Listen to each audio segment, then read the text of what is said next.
Hello friends, welcome back to target TGT home science. मैं विनीता वर्मा स्वागत करती हूँ आपका आपके चैनल पर। और आप लोगों को हार्दिक बधाई देती हूँ कि हमारे उत्तर प्रदेश में ये जो कुंभ मेला लगा है उसका, और हम गौरवान्वित महसूस करते हैं कि हम उत्तर प्रदेश के निवासी हैं, है ना। और ये जो महापर्व महाकुंभ का मेला लगा हुआ है, जोर शोर से चारों तरफ हो हल्ला मच रहा है। तो आप सब लोग कुंभ मेला जो है ज़रूर जाइए और वहाँ स्नान करिए। और इसके साथ साथ देखिए, त्योहारों का ही दिन चल रहा है, तो बहुत ज़्यादा त्यौहार आ रहे हैं। अभी मकर संक्रांति होगा और फिर तिलवा, इस तरह से बहुत सारे त्यौहार होंगे। बसंत पंचमी हो गया, तो इन सब के बीच ही हमको अपनी परीक्षा की तैयारी भी करनी है। तो हम जो है किसी न किसी तरह से समय निकालते हुए अपनी परीक्षा की तैयारी भी करेंगे। तो देखिए, जो हम सीरीज चला रहे थे 50 डेज़ की, उसी की आज हम कौन सी क्लास पढ़ेंगे, 26 नंबर की हम क्लास अपनी पढ़ेंगे, है ना। तो 50 डेज़ की सी, और हमारा फाइबर या टेक्सटाइल कंप्लीट हो गया है टोटल। तो अब हम कल अपनी हेल्थ साइंस की क्लास स्टार्ट करेंगे। आप लोगों को नोटिफिकेशन मिल जाएगा या हम एक छोटी सी वीडियो बनाकर डाल देंगे, फिर हम अपनी हेल्थ साइंस की क्लास स्टार्ट करेंगे। तो चलिए बिना देर के हुए स्टार्ट करते हैं। हमारा पहला प्रश्न है, फैब्रिक के स्थायित्व को मापने के लिए किस प्रक्रिया का उपयोग किया जाता है। ऑप्शन हमारे हैं burn test, dye stress test, फिर है टेंसाइल टेस्ट, डी है क्रेश टेस्ट, है ना। तो हमारा करेक्ट आंसर क्या हो जाएगा, ऑप्शन सी टेंसाइल टेस्ट, है ना। इसी जो प्रक्रिया से हम जो हमारा रेशा होता है उसके स्थायित्व को मापते हैं। फिर चलिए देखते हैं अगला प्रश्न, अधो वस्त्र में उपयोग होने वाले कपड़ों के लिए कौन सा फाइबर सबसे उपयुक्त है। ऑप्शन देखते हैं, ए है नायलॉन, बी है सूती, सी है पॉलिस्टर, डी है रेयान। तो करेक्ट आंसर हमारा क्या हो जाएगा, ऑप्शन ए नायलॉन। फिर चलिए देखते हैं अगला प्रश्न, पॉलिस्टर का मुख्य गुण क्या है। तो ऑप्शन देख लेते हैं, हमारा ए है हमारा क्या ऑप्शन, कि पॉलिस्टर का मुख्य गुण ऑप्शन है उच्च जल सोखने की क्षमता, बी है झुर्रियों के प्रति प्रतिरोध, सी है ठंडा महसूस कराना, डी है पर्यावरणीय अनुकूलता। तो करेक्ट आंसर हो जाएगा ऑप्शन बी झुर्रियों के प्रति प्रतिरोध। पॉलिस्टर में क्या होता है, झुर्रियों के प्रति प्रतिरोध होता है, इसका यही प्रमुख गुण है। चलिए फिर देखते हैं नेक्स्ट क्वेश्चन, पोषण में माइक्रोन्यूट्रिएंट्स में क्या शामिल है। ऑप्शन है विटामिन और खनिज, बी है प्रोटीन और वसा, सी है कार्बोहाइड्रेट और पानी, डी है फाइबर और स्टार्च। तो करेक्ट आंसर हमारा क्या हो जाएगा, ऑप्शन नंबर ए विटामिन और खनिज। ये हमारे किस में आते हैं, माइक्रोन्यूट्रिएंट्स में। और बाकी अन्य जो है हमारे माइक्रोन्यूट्रिएंट्स इनकी जो है बहुत ज़्यादा कम मात्रा में हमको आवश्यकता होती है, परंतु जो है आवश्यकता बहुत ज़्यादा होती है। फिर चलिए देखते हैं नेक्स्ट क्वेश्चन, क्लेरिफाइड बटर का भारतीय नाम क्या है। ऑप्शन देख लेते हैं, पनीर, दही, घी, मक्खन। तो करेक्ट आंसर क्या हो जाएगा, ऑप्शन सी घी, है ना। घी को ही हम क्लेरिफाइड बटर के नाम से जानते हैं। अपने यहाँ फिर है, रेशम का उत्पादन किस प्रजाति के कीड़े से होता है। तो ऑप्शन देख लेते हैं, मोथा हो गया, टसर है, बॉम्बेक्स मोरी है, डी है कैटरपिलर। तो करेक्ट आंसर हमारा क्या हो जाएगा, ऑप्शन बी बॉम्बेक्स मोरी, है ना। यही जो है रेशम की जो प्रजाति है कीड़े की, उसी का ये नाम है, आप कह सकते हैं। फिर चलिए देखते हैं अगला प्रश्न, बाल विकास में कौन सा कारक सबसे अधिक प्रभाव डालता है। तो इसके अपने ऑप्शन देख लेते हैं, अनुवांशिकता, पर्यावरण, पोषण, उपरोक्त सभी। तो बाल विकास में इन सभी का आप जो है प्रभाव हमारे ऊपर पड़ता है, इसलिए करेक्ट आंसर क्या हो जाएगा, ऑप्शन डी उपरोक्त सभी। फिर चलिए देखते हैं नेक्स्ट प्रश्न, एनीमिया का मुख्य कारण क्या है। ऑप्शन देख लेते हैं, ऑप्शन देख लेते हैं, आयरन की कमी, विटामिन ए की कमी, सी है प्रोटीन की कमी, डी है कैल्शियम की कमी, है ना। तो करेक्ट आंसर हमारा क्या हो जाएगा, ऑप्शन ए आयरन की कमी। फिर देखिए अगला प्रश्न देखते हैं, कौन सा पदार्थ फैब्रिक का स्टिफनेस बढ़ाने के लिए उपयोग में लाया जाता है। तो अपने हम ऑप्शन देख लेते हैं। ए है हमारा स्टार्च, बी है रेजिन, सी है सिलिकॉन, डी है फिनाइल, है ना। तो करेक्ट आंसर हमारा क्या हो जाएगा, ऑप्शन ए हमारा यही करेक्ट आंसर होगा, स्टार्च। फिर चलिए देखते हैं नेक्स्ट क्वेश्चन। साड़ी को पारंपरिक परिधान में कौन सा क्षेत्र सबसे अधिक उपयोग करता है? ठीक है, कौन सा क्षेत्र सबसे अधिक उपयोग करता है? तो ऑप्शन हमारे हैं उत्तरी भारत, फिर है दक्षिणी भारत, फिर है पश्चिमी भारत, डी है पूर्वोत्तर भारत। तो करेक्ट आंसर हमारा क्या हो जाएगा, ऑप्शन नंबर बी दक्षिणी भारत। फिर देखिए अगला प्रश्न क्या कह रहा है हमारा, रक्त समूह का निर्धारण किस पर आधारित है? तो ऑप्शन देख लेते हैं। ए है एंटीबॉडी, बी है एंटीजन, सी है हीमोग्लोबिन, डी है प्लाज्मा। तो करेक्ट आंसर हमारा क्या हो जाएगा, ऑप्शन बी एंटीजन, है ना। इसी पर जो है रक्त समूह का निर्धारण होता है। फिर देखिए नेक्स्ट क्वेश्चन, फैब्रिक की गर्मी प्रतिरोधकता किससे प्रभावित होती है? ऑप्शन देख लेते हैं अपने। फाइबर का प्रकार, फिर है बुनाई की शैली, सी है फिनिशिंग प्रक्रिया, डी है उपरोक्त सभी। तो हमारा करेक्ट आंसर क्या हो जाएगा, ऑप्शन डी उपरोक्त सभी। इन सभी चीजों पर फैब्रिक की गर्मी प्रतिरोधकता प्रभावित होती है। फिर देखिए अगला प्रश्न, रमेश के शरीर में आयोडीन की कमी है, इसका प्रमुख प्रभाव क्या होगा? ऑप्शन ए है कमजोरी, बी है ग्वाइटर, सी है एनीमिया, डी है हड्डी का कमजोर होना। तो करेक्ट आंसर क्या हो जाएगा, ऑप्शन बी ग्वाइटर, या फिर क्या होगा, घेंघा। ठीक है, फिर चलिए अगला प्रश्न देखते हैं। बाल पोषण में कौन सा आहार महत्वपूर्ण है? ऑप्शन ए है प्रोटीन, बी है कार्बोहाइड्रेट, सी है वसा, डी है फाइबर। तो करेक्ट आंसर हमारा क्या हो जाएगा, ऑप्शन ए प्रोटीन, है ना।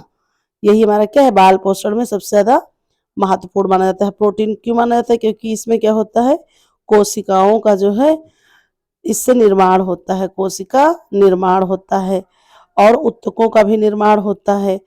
और बच्चों में क्या है, तो बच्चों में इन सारी चीजों का बहुत ही ज्यादा निर्माण होता है, क्योंकि बच्चों में विकास बहुत अधिक होता है। तो जब विकास के लिए इन सभी चीजों की, टूट फूट की, मरम्मत की, इन सभी चीजों की आवश्यकता जो ज्यादा होती है, इसलिए बाल पोषण में बाकी आवश्यकता सबकी है, लेकिन पूछा गया है कौन सा आहार महत्वपूर्ण है, तो ये सबसे ज्यादा महत्वपूर्ण है। फिर चलिए देखते हैं नेक्स्ट क्वेश्चन, कपास का मुख्य उत्पादक देश कौन सा है? तो ऑप्शन क्या है, भारत, चीन, ब्राजील, अमेरिका। तो देखिए हमारा करेक्ट आंसर क्या हो जाएगा, ऑप्शन नंबर ए भारत, है ना। लेकिन उत्पादक का मतलब ये नहीं कि सबसे जो है अधिक निर्यात भी होगा, क्योंकि निर्यातक देश ये नहीं, क्योंकि यहाँ पर जितना ज्यादा मतलब उत्पादन होता है उतना ही ज्यादा यहाँ पर खपत भी हो जाती है भारत में, इसलिए जो है ये प्रमुख निर्यातक देश नहीं होगा। फिर चलिए हम देखते हैं अगला प्रश्न, शीतलन प्रभाव प्रदान करने के लिए कौन सा फाइबर उपयोगी है? ऑप्शन ए है रेयान, बी है लिनन, सी है ऊन, डी है पॉलिस्टर। तो हमारा करेक्ट आंसर क्या हो जाएगा, ऑप्शन बी लिनन, है ना। ये लिनन क्या होता है, शीतलन प्रभाव देता है, लिनन भी हो गया और सूती भी हो गया, इसमें भी जो है ये क्योंकि क्या होते हैं, ताप के सुचालक होते हैं। ठीक है, लिनन सूत और सूती हमारे क्या है, ताप के सुचालक होते हैं, जो कि हमारे शरीर को शीतलता प्रदान करते हैं और बहुत ज्यादा पानी को अब्जॉर्ब करने की, या कह सकते हैं पानी सोखने की क्षमता बहुत अधिक होती है, जो कि हमारे अंडरगारमेंट्स हो गया, अन्य चीजें भी इनसे बनती हैं, तो हमको बहुत ही ज्यादा कंफर्ट फील करवाता है। चलिए फिर देखते हैं अगला प्रश्न, फाइबर की परख के लिए कौन सा परीक्षण किया जाता है? ऑप्शन देख लेते हैं अपने। ए है option flame test, option B है जल परीक्षण, ऑप्शन सी है सॉरी सी है तन्यता परीक्षण, डी है रंग परीक्षण। तो करेक्ट आंसर हमारा क्या हो जाएगा, ऑप्शन ए फ्लेम टेस्ट, है ना। फ्लेम टेस्ट द्वारा हम फाइबर की परख करते हैं। फिर अगला है डाइंग प्रक्रिया का उद्देश्य क्या है? तो डाइंग प्रक्रिया का प्रमुख उद्देश्य क्या है, जरा ऑप्शन देख लेते हैं अपने। ए है कपड़े का रंग बदलना, बी है कपड़े को मजबूत बनाना, सी है कपड़े की चमक बढ़ाना, डी है कपड़े का आकार तय करना।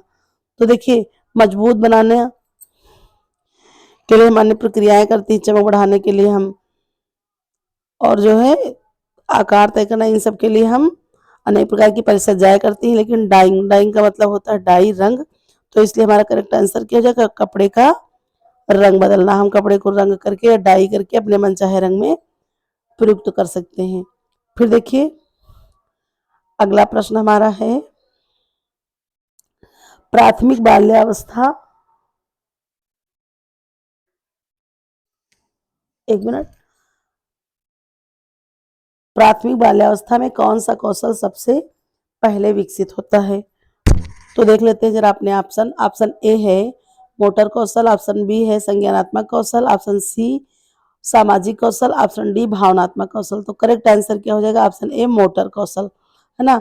यही जो है सबसे पहले प्रारंभिक प्राथमिक बाल्यावस्था में विकसित होता है। फिर चलिए देखते हैं अगला प्रश्न, बालिकाओं के लिए आयरन की दैनिक आवश्यकता कितनी होती है? ऑप्शन देख लेते हैं अपने। ए है 15 मिलीग्राम, बी है 25 मिलीग्राम, सी है 35 मिलीग्राम, डी है 45 मिलीग्राम। तो करेक्ट आंसर हमारा क्या हो जाएगा, ऑप्शन ए 15 मिलीग्राम। 15 मिलीग्राम तक की बालिकाओं को आयरन की आवश्यकता होती है दैनिक। फिर चलिए देखते हैं अगला प्रश्न, मल्टी फाइबर फैब्रिक का मुख्य गुण क्या है? ऑप्शन ए है झुर्रियों का प्रतिरोध, ऑप्शन बी हल्कापन, ऑप्शन सी चमक, ऑप्शन डी जलरोधकता। तो मल्टीफाइबर का मुख्य गुण है ऑप्शन नंबर बी हल्कापन।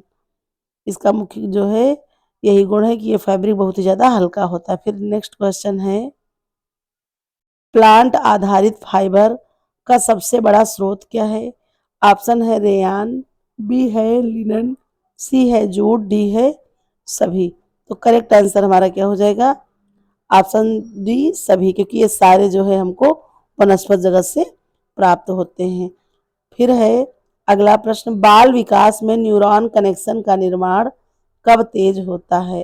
तो कब तेज होता है, आइए ऑप्शन देख लेते हैं। ऑप्शन ए है जन्म के पहले साल में, बी है 1 से 3 साल की उम्र में, ऑप्शन सी है 3 से 5 साल की उम्र में, डी है किशोरावस्था में।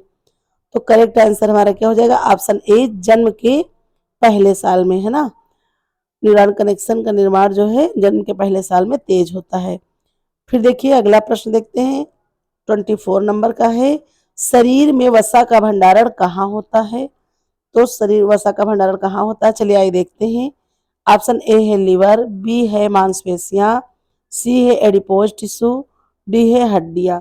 तो करेक्ट आंसर हमारा क्या हो जाएगा, वसा का भंडारण सबसे जो है कहाँ होता है, तो option number C adipose tissue में, यहीं पर वसा का भंडारण होता है।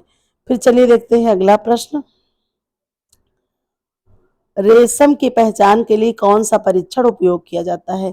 ऑप्शन हमारे हैं, अपने ऑप्शन देखते हैं। ऑप्शन ए है जल परीक्षण, ऑप्शन बी है फ्लेम टेस्ट, ऑप्शन सी तन्यता परीक्षण, ऑप्शन डी गंध परीक्षण। तो करेक्ट आंसर क्या हो जाएगा, रेशम की पहचान के लिए हम क्या करते हैं, ऑप्शन बी फ्लेम टेस्ट, है ना। इस परीक्षण का उपयोग करके हम रेशम की पहचान करते हैं। फिर अगला प्रश्न है, सिंथेटिक फाइबर का मुख्य दोष क्या है? तो सिंथेटिक फाइबर यानी कि हमारा क्या है, जो कि हमारे रासायनिक रेशे होते हैं उनका पूछा जा रहा है। तो ऑप्शन ए है अधिक जल अवशोषण, ऑप्शन बी है खराब स्थायित्व, सी है उच्च दहनशीलता, डी है पर्यावरणीय प्रभाव। तो करेक्ट आंसर हमारा क्या हो जाएगा, ऑप्शन नंबर डी पर्यावरणीय प्रभाव, इसका ये जो है मुख्य दोष है। फिर चलिए देखते हैं नेक्स्ट क्वेश्चन,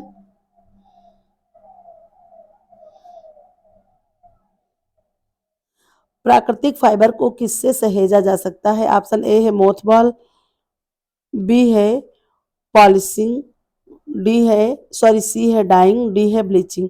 तो करेक्ट आंसर क्या हो जाएगा, ऑप्शन ए मोथबॉल, है ना। प्राकृतिक फाइबर को मोथबॉल से सहेजा जा सकता है। फिर है संतुलित आहार का मुख्य आधार क्या है? ऑप्शन ए है पोषक तत्वों का समावेश, बी है केवल प्रोटीन और वसा, सी है कम कैलोरी आहार, डी है अधिक कार्बोहाइड्रेट। तो हमारा करेक्ट आंसर क्या हो जाएगा, ऑप्शन ए पोषक तत्वों का समावेश। फिर देखिए अगला प्रश्न है, ब्लेंडेड फैब्रिक का मुख्य लाभ क्या है? ऑप्शन देख लेते हैं। स्थायित्व में वृद्धि, बी है जलरोधकता, सी है स्थायित्व, रंग स्थायित्व, डी है चमक में वृद्धि। तो करेक्ट आंसर हमारा क्या हो जाएगा?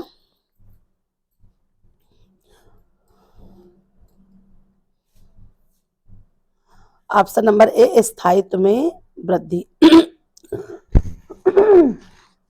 सॉरी, ब्लेंडेड फैब्रिक का मुख्य लाभ यही है कि स्थायित्व में उसके वृद्धि हो जाती है। फिर देखिए अगला प्रश्न है, गर्भावस्था के दौरान विटामिन डी की कमी का परिणाम क्या हो सकता है? तो ऑप्शन है हड्डियों की कमजोरी, रक्त की कमी, ऊतकों की खराबी, डी है वजन घटना घटाना। तो करेक्ट आंसर हमारा क्या हो जाएगा? तो गर्भावस्था के दौरान जब डी की कमी होती है तो हड्डियों की कमजोरी, तो हमारा आंसर क्या होगा कि हड्डियों की कमजोरी, है ना, ये गर्भावस्था के दौरान हो जाता है। फिर चलिए देखते हैं अगला क्वेश्चन। सॉरी, रेशम उत्पादन के दौरान रीलिंग का क्या अर्थ है? क्या पूछ रहा है? रीलिंग का अर्थ। तो ऑप्शन ए है कोकून से रेशम का धागा निकालना, बी है रेशम को चमकाना, सी है रेशम की लंबाई मापना, फिर डी है रेशम को रंगना। तो देखिए करेक्ट आंसर, रीलिंग का क्या मतलब होता है? कोकून से रेशम का धागा निकालना। देखिए जो कोकून अवस्था में होता है तो ऐसे से वो पूरा अपना उसमें जो है शरीर पे लपेटे हुए होता है कीड़ा। तो जो है जब उसमें से हम निकालते हैं, है ना, रीलिंग की प्रक्रिया जब हम करते हैं तो उसमें क्या करते हैं? धागे को लपेटते जाते हैं, उसी में लपेटते जाते हैं, यही जो है। तो आंसर हो जाएगा ऑप्शन ए कोकून से रेशम का धागा निकालना। फिर अगला प्रश्न है, एनर्जी देने वाले पोषक तत्व कौन से हैं? तो ऑप्शन ए है कार्बोहाइड्रेट और वसा, बी है विटामिन और खनिज, सी है प्रोटीन और फाइबर, डी है पानी और खनिज, है ना। तो हमारा करेक्ट आंसर क्या हो जाएगा? ऑप्शन ए कार्बोहाइड्रेट और वसा। ये हमको जो है ज़्यादा एनर्जी देते हैं, क्योंकि कार्बोहाइड्रेट तुरंत एनर्जी देता है, बाकी जो है विटामिन और खनिज से हमको कोई भी एनर्जी नहीं मिलती। सिर्फ ये हमारे जो है शरीर के लिए बहुत ही ज़्यादा मात्रा में आवश्यक होते हैं, मतलब बहुत महत्वपूर्ण है। और जो है प्रोटीन से हमको कितनी प्राप्त होती है? तो प्रोटीन से 4.2 प्राप्त होती है। वसा से हमको कितनी? तो वसा से 9 पॉइंट कैलोरी प्राप्त होती है। एक मिनट। और जो है कार्बोहाइड्रेट, है ना, कार्बोहाइड्रेट से कितनी? तो इससे भी हमको 4.2 कैलोरी प्राप्त होती है। तो इसलिए यहाँ पर प्रोटीन के साथ फाइबर जुड़ा था, इसलिए हमारा आंसर नहीं होगा। आंसर क्या हो जाएगा? ऑप्शन ए कार्बोहाइड्रेट और वसा, क्योंकि इन दोनों से हमको एनर्जी प्राप्त होती है। फिर देखिए अगला प्रश्न है, बालकों में सबसे सामान्य पोषण समस्या क्या है? ऑप्शन ए है मोटापा, बी है एनीमिया, सी है हड्डी की कमजोरी, डी है मांसपेशियों की कमजोरी। तो करेक्ट आंसर हमारा क्या हो जाएगा? Option B anaemia. एनीमिया जो है सबसे ज्यादा समस्या उत्पन्न हो रही है हमारे देश में। फिर देखिए अगला प्रश्न है, कपास के रेशों का उपयोग मुख्यतः कहाँ होता है? ऑप्शन ए है फैशन परिधान, बी है घरेलू वस्त्र, सी है चिकित्सा वस्त्र, डी है उपरोक्त सभी। तो करेक्ट आंसर क्या? चिकित्सा वस्त्र में जैसे कपड़े हो गए, रोगी का बिस्तर हो गया, और जो पहनने वाले हैं, और पट्टी वट्टी अन्य भी सब चीज़ों में, और घरेलू वस्त्र पहनने में आरामदायक होते हैं, और कपास से अनेक प्रकार के फैशनेबल कपड़े भी बनाए जाते हैं। इसलिए करेक्ट आंसर क्या हो जाएगा? ऑप्शन डी उपरोक्त सभी। फिर देखिए अगला प्रश्न है, रेयान का सबसे बड़ा दोष क्या है? ऑप्शन देख लेते हैं। कम स्थायित्व, बी है जल अवशोषण, सी है कम लोच, डी है झुर्रियाँ पड़ना। तो करेक्ट आंसर हमारा क्या हो जाएगा? झुर्रियाँ पड़ना, है ना, रेयान में झुर्रियाँ बहुत अधिक पड़ जाती हैं। फिर अगला है, प्राकृतिक रंजक का मुख्य स्रोत क्या है? रंजक मतलब आप समझ सकते हैं डाई, है ना, डाई होती है। और जो रंग होते हैं, तो प्राकृतिक रंग पूछा जा रहा है। तो ऑप्शन ए है पौधे,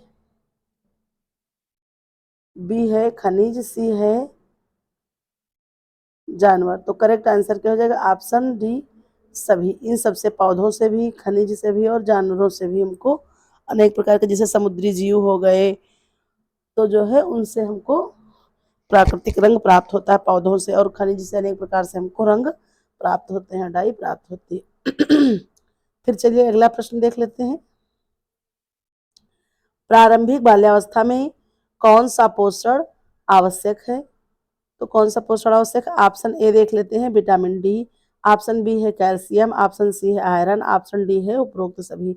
तो करेक्ट आंसर हमारा क्या हो जाएगा? ऑप्शन डी, उपरोक्त सभी। ये सारी चीजें हमको आवश्यक होती हैं बाल्यावस्था में। तो फिर देखिए अगला प्रश्न देख लेते हैं, वूलन फैब्रिक को किस प्रकार से सहेजा जाता है?